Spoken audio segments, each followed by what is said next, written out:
kita bertemu kembali di pelajaran prakarya kelas 10. Materi kita pada kali ini adalah Bab 2, Wira Usaha Produk Teknologi, Transportasi, dan Logistik. Sebelum kita melanjutkan materi pelajaran kita, terlebih dahulu kita harus mengetahui apa yang menjadi tujuan pembelajaran kita. Tujuan pembelajaran kita 1, menghayati bahwa akal pikiran dan kemampuan manusia dalam berpikir kreatif untuk membuat produk teknologi, transportasi, dan logistik serta keberhasilan wirausaha adalah anugerah Tuhan.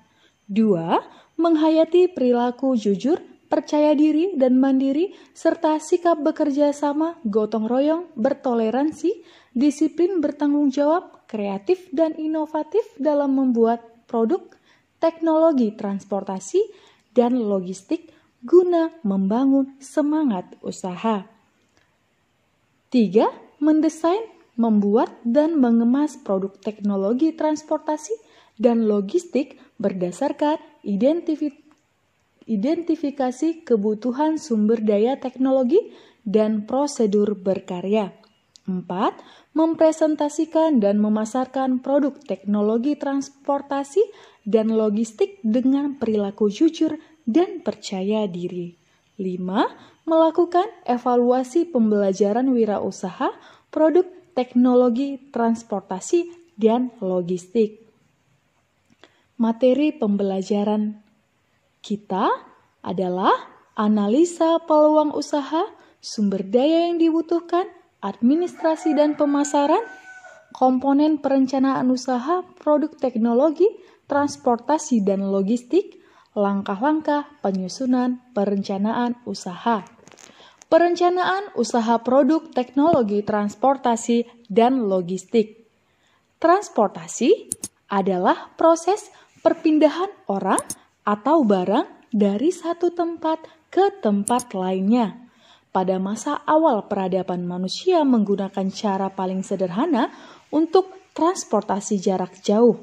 Manusia menggunakan kemampuan tubuhnya untuk berpindah maupun memindahkan barang, yaitu dengan berjalan kaki serta menjinjing dan memikul barang bawaan di bahunya.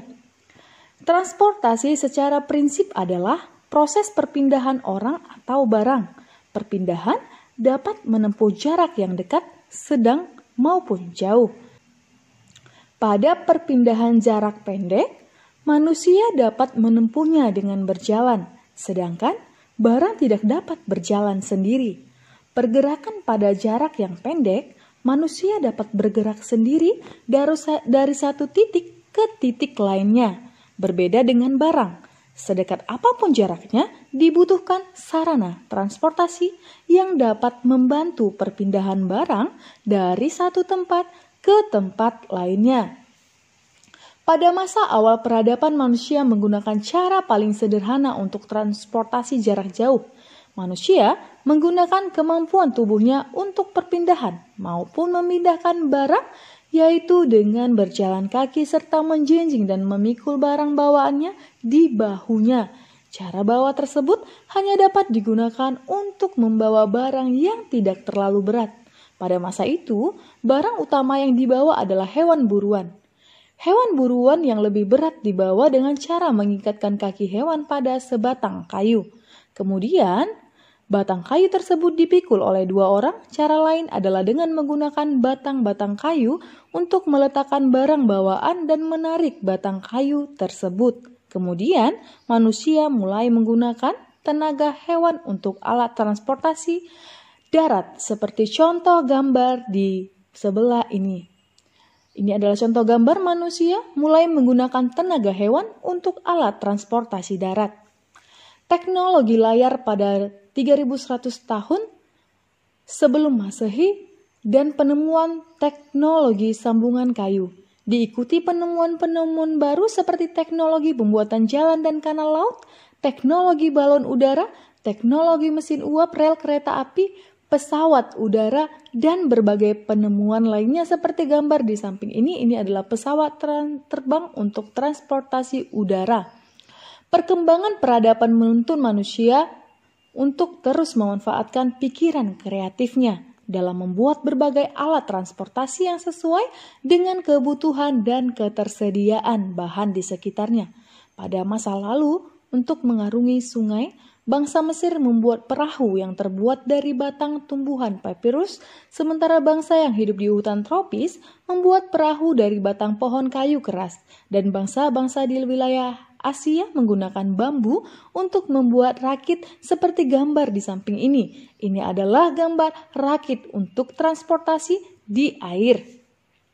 Pada keseharian, terdapat alat transportasi atau alat bantu perpindahan jarak sedang di antara tangga berjalan atau eskalator, ban berjalan atau eskavator, atau papan yang dipakai untuk meluncur dari dataran yang lebih tinggi. Berikut contoh gambar di samping. Prinsip ban berjalan untuk transportasi barang dan untuk manusia di sebelah kanan. Perpindahan jarak pendek. Perpindahan jarak pendek manusia dapat menempuhnya dengan berjalan, sedangkan barang tidak dapat berjalan sendiri. Pergerakan pada jarak yang pendek, manusia dapat bergerak sendiri dari satu titik ke titik lainnya seperti gambar berikut ini. Ini adalah gambar papan luncur untuk perpindahan jarak dekat. Beberapa gelas dipindahkan dengan sebuah kaki. Seperti sebuah contoh sederhana adalah membawa beberapa buah gelas berisi air minum dari dapur ke ruang tamu dengan menggunakan baki. Baki merupakan sarana transportasi yang digunakan untuk perpindahan gelas dari dapur ke ruang tamu. Timba untuk memindahkan air dari dalam sumur ke atas permukaan seperti gambar ini. Karakter atau keadaan dari setiap unsur berpengaruh pada cara kerja keseluruhan dari sistem transportasinya. Cangkir berisi air berbeda dengan air minum dalam kemasan, maka cair pemindahannya akan berbeda. Membawa baki dengan beberapa cangkir berisi air akan lebih berhati-hati daripada membawa baki dengan beberapa air minum kemasan, karena air minum dalam kemasan tidak memiliki resiko tumpah. Berikut adalah mind mapping alat transportasi barang. Bisa dilihat alat transportasi barang itu ada medan yang dilalui, sistem penggerak, sistem kendali, sumber tenaga, jenis barang, jarak yang dilalui. Jarak yang dilalui ada dekat, sedang, jauh. Medan yang dilalui ada daratan, air, udara. Sistem penggerak ada katrol, gigi roda, dan lain-lain. Sistem kendali ada manusia, komputer. Sumber tenaga ada listrik, manusia, hewan, dan lain-lain. Jenis barang ada telur, botol, buah, dan lain-lain. Berikut peta pikiran tentang medan yang dilalui oleh transportasi barang. Medan yang dilalui alat transportasi barang ada udara, daratan, air. Daratan, jalan setapak, tanjakan berbatu, lantai keramik, dan lain-lain. Sedangkan air, sungai, arus kuat, arus lemah, danau, laut. Ini adalah tugas kelompok transportasi jarak dekat. Silahkan dikerjakan. Berikut adalah LK transportasi jarak dekat. Kita masuk ke transportasi barang jarak dekat, merupakan kegiatan sehari-hari yang kita alami dan terjadi di sekitar kita. Karena jaraknya yang dekat, seringkali permasalahan yang dialami pada kegiatan transportasi tersebut luput dari perhatian.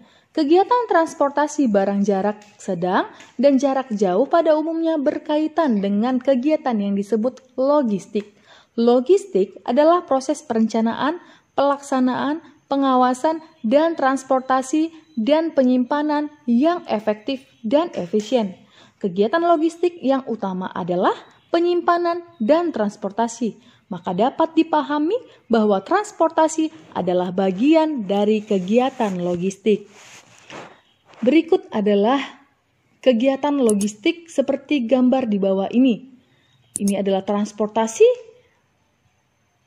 ke penyimpanan. Setelah dari penyimpanan memerlukan transportasi kembali. Ini juga ada tempat penyimpanan, gambar penyimpanan gudang telur. Nah, berikut adalah alat transportasi untuk mengangkut telur. Kebutuhan logistik diantaranya muncul sebagai kelanjutan dari kegiatan produksi. Kegiatan panen misalnya, membutuhkan kegiatan logistik. Logistik pasca panen dibutuhkan untuk memindahkan produk hasil panen ke tempat penyimpanan, menyimpan produk hasil panen dan mengirim produk kepada konsumen. Transportasi dan penyimpanan produk hasil panen harus dapat menjaga kualitas produk tetap baik hingga diterima oleh konsumen. Ini adalah tugas 3, tugas kelompok kegiatan logistik. Silahkan dikerjakan, di sebelahnya ada LK3. Kita masuk ke sumber daya material, teknik dan ide produk teknologi transportasi dan logistik. Proses perancangan produk. Proses perancangan produk diawali dengan identifikasi masalah pencarian. Ide solusi dilanjutkan dengan pembuatan gambar atau sketsa ide. Ide terbaik kemudian dikembangkan menjadi produk rekayasa yang akan dibuat. Dilanjutkan dengan persiapan dan proses produksi. Produksi adalah membuat produk hasil rekayasa sehingga siap dijual. Faktor-faktor pertimbangan dalam perencanaan produk ada material, teknik, estetis, ekonomis, pengguna, dan fungsi. Contohnya, konsumen membeli 4 buah jus buah dalam gelas plastik dan akan membawa ke rumah. Bagaimana agar konsumen dapat membawa dengan nyaman dan jus buah dalam gelas tidak tumpah? Sebuah usaha catering harus membawa 100 buah piring makan dan 100 pasang sendok garpu untuk sebuah pesta kebun atau pesta di lapangan rumput. Bagaimana agar piring-piring dapat dibawa dengan aman ke lokasi pesta yang tidak memungkinkan dijangkau mobil? Panen jamur pada rak jamur yang tersusun vertikal membutuhkan alat bantu bawa yang memudahkan petani membawa dan menyimpan hasil panen yang melindungi dari resiko kerusakan. 1. Identifikasi masalah. Perancangan produk bertujuan untuk menemukan solusi dari sebuah permasalahan. Dalam hal ini, permasalahan transportasi dan logistik. Proses perancangan diawali dengan mengidentifikasi permasalahan transportasi atau logistik yang ada di sekitar. 2. Mencari solusi dengan curah pendapat.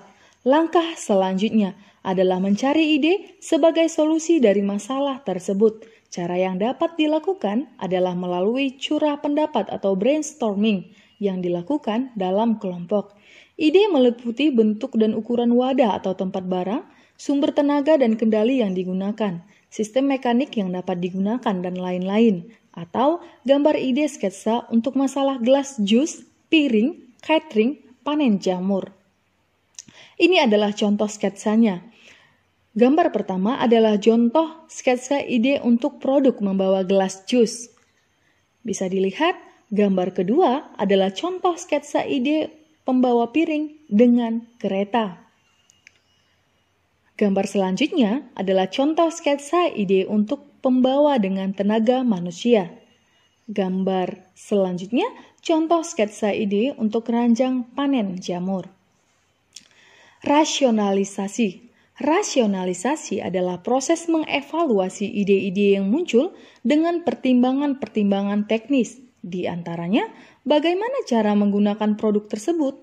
Apakah bahan dan teknik yang ada sudah tepat untuk mewujudkannya? Apakah memungkinkan untuk diproduksi dengan teknik produksi yang ada saat ini? Bagaimana proporsi dan ukuran yang sesuai untuk produk tersebut agar mudah digunakan oleh manusia? Dan pertanyaan-pertanyaan lainnya, seperti contoh sketsa pembawa gelas jus setelah pengembangan secara rasional seperti gambar di bawah ini. Gambar kedua adalah contoh sketsa pembawa gelas dengan cara bawaannya. Gambar selanjutnya adalah contoh sketsa ide pembawa peralatan makan setelah pengembangan secara rasional. Gambar selanjutnya adalah contoh salah satu sketsa ide berbeda untuk fungsi yang sama sebagai pembawa peralatan makanan. Kita masuk ke prototyping atau membuat studi model. Sketsa ide yang dibuat pada tahap-tahap sebelumnya adalah format 2 dimensi, artinya hanya digambarkan pada bidang datar. Produk teknologi transportasi dan logistik yang akan dibuat adalah berbentuk 3 dimensi, maka studi bentuk selanjutnya dilakukan dalam format 3 dimensi, yaitu dengan studi model. Studi model dapat dilakukan dengan material sebenarnya maupun bukan material sebenarnya. Material sebenarnya adalah material yang akan digunakan pada produk teknologi yang akan dibuat. Alat bantu yang dapat digunakan dalam pembuatan studi model adalah gunting, cutter, lem, selotip, atau alat pemotong dan bahan perekat. Penentuan desain akhir.